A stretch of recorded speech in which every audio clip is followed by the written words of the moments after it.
Vamos avançar agora para a segunda-feira, onde encontramos o título As Palavras da Vida Eterna. E uma vez mais, são trazidas em recordação as passagens, os textos que nos fazem relembrar a multiplicação dos pães registrada no capítulo 6, especialmente os versos 61 a 68, quando, depois de debater ali com a grande parte dos que acorreram, daqueles que foram até Jesus para muito possivelmente buscar o pão material e muito possivelmente criar um movimento para coroá-lo rei. Nós já consideramos isso, que general teria a mesma vantagem, que exército teria a mesma vantagem possuindo um general como Cristo, que poderia multiplicar pães, poderia curar doentes. Ninguém resistiria ao ataque, ao domínio desta nação. Era o sonho que eles possuíam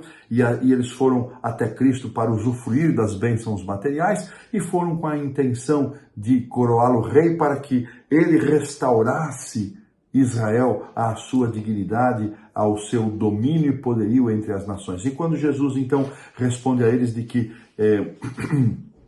esse não era o caminho, que eles deveriam, ao invés de buscar o pão material, eles deveriam buscar o pão vivo que desceu do céu, e Jesus se apresenta como esse pão do céu.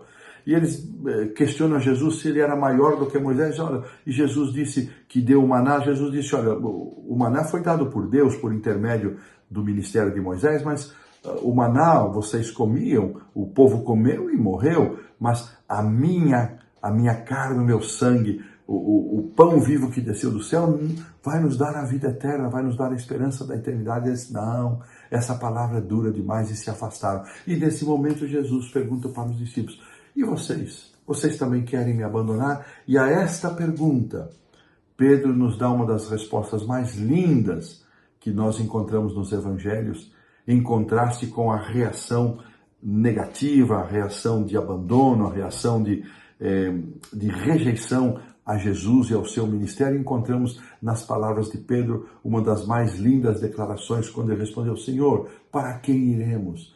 Eu gosto de pensar nessa situação, quando Jesus faz essa pergunta aos discípulos, deveria haver tristeza no seu coração. E nós, Senhor, para quem iremos? Responde Pedro, e creio que essa resposta produziu alegria no coração do Senhor Jesus. Essas palavras de Pedro, dizendo para quem iremos, porque tu tens as palavras da vida eterna, um testemunho de Pedro. Ao dizer isso, Pedro estava dizendo, Senhor, nós já experimentamos o contraste de ouvir as palavras ditas pelos líderes, são palavras frias, palavras mortas, mas tu tens as palavras da vida eterna, para quem iremos nós? Que coisa linda! Será que nós também cremos assim? Que em Cristo nós encontramos as palavras da vida eterna? Há muita gente ainda que está buscando saciar a sua fome, fome do sentido da vida, fome do significado da existência, fome espiritual, com um pão que não vem do céu, com coisas que não passam pela pessoa do Senhor Jesus. Mesmo dentro de nossa igreja, mesmo dentro de nossa comunidade espiritual, há muita gente que vai saciar a sua fome com outras fontes, deixando de lado a fonte de vida eterna, que é a pessoa do Senhor Jesus. A expressão, dizem os autores aqui na lição de segunda-feira, vida eterna, ou palavras semelhantes, ocorrem pelo menos 17 vezes no Evangelho de João.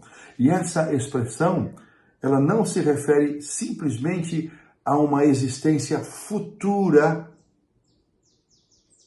não se refere apenas a uma expressão de o Espírito tornar-se uma entidade eterna, ou mesmo a um conceito vago, mas refere-se ao poder vivificante. Eu gostei desta ênfase dada pelos autores, refere-se a um poder vivificante que traz salvação e sentido à existência presente, bem como refere-se a uma vida que não terá fim e que receberemos em Cristo Jesus, da mesma maneira como Jesus assumiu um corpo humano, sendo divino, assumiu um corpo humano, morreu e ressuscitou, ascendeu ao céu e conserva este corpo, sem nunca ter deixado de ser divino, nós também temos esta esperança, a esperança de viver, de ter uma vida eterna, de sermos renovados, de passarmos pela experiência, aqueles que morrerem pela ressurreição ou aqueles que não morrerem pela transformação daquilo que é corruptível para aquilo que é incorruptível, daquilo que é imperfeito para aquilo que é perfeito. Esta é a promessa, esta é a garantia. E esta vida eterna que Jesus nos oferece, que Pedro declarou de forma tão linda, só pode ser recebida por nós pela fé. Mas lembrando que mesmo a fé necessária para receber a vida eterna é um dom de Deus, é graça divina. Nem isto que nós tanto necessitamos nós conseguimos produzir. Quando aceitamos receber a Cristo como Salvador pessoal, quando aceitamos receber a vida eterna que Ele nos oferece. Isto não é iniciativa, meu irmão, minha irmã, meu amigo, amiga. Isso é resposta, é reação àquilo que o Espírito Santo faz em nossa vida. O Espírito Santo trabalha, o próprio Evangelho de João diz isso, capítulo 8, para nos convencer do pecado, da justiça e do juízo. E quando o Espírito Santo trabalha em nós e o nosso coração se sensibiliza, a nossa mente compreende e aceita, então nós recebemos vida eterna. Veja que existe aqui um fato muito interessante. Esta vida eterna só pode ser recebida pela fé. E a fé é um dom de Deus, não é autoproduzida. E isso tudo é resultado da atuação do Espírito Santo na nossa vida. E a lição vai terminando dizendo, quando Jesus perguntou a Pedro e aos seus discípulos, aos demais discípulos, se eles também o abandonariam, esta resposta de Pedro: Senhor, para quem iremos? Tu tens as palavras da vida eterna. No capítulo 6, verso 68, os autores dizem então que essa frase resume a essência da salvação e a maneira pela qual nós podemos alcançá-la. E eles concluem dizendo, a salvação não vem de filosofia, não vem da história, não vem da ciência, a salvação não vem de nenhuma outra qualquer disciplina humana. A salvação vem do Senhor Jesus, que possuindo vida eterna em si mesmo, nos oferece gratuitamente a todos que, respondendo ao Espírito Santo, o aceitam como Senhor e Salvador. Que coisa linda! Que Deus nos abençoe para que possamos estar entre estes que aceitam a oferta da vida eterna. E dessa maneira,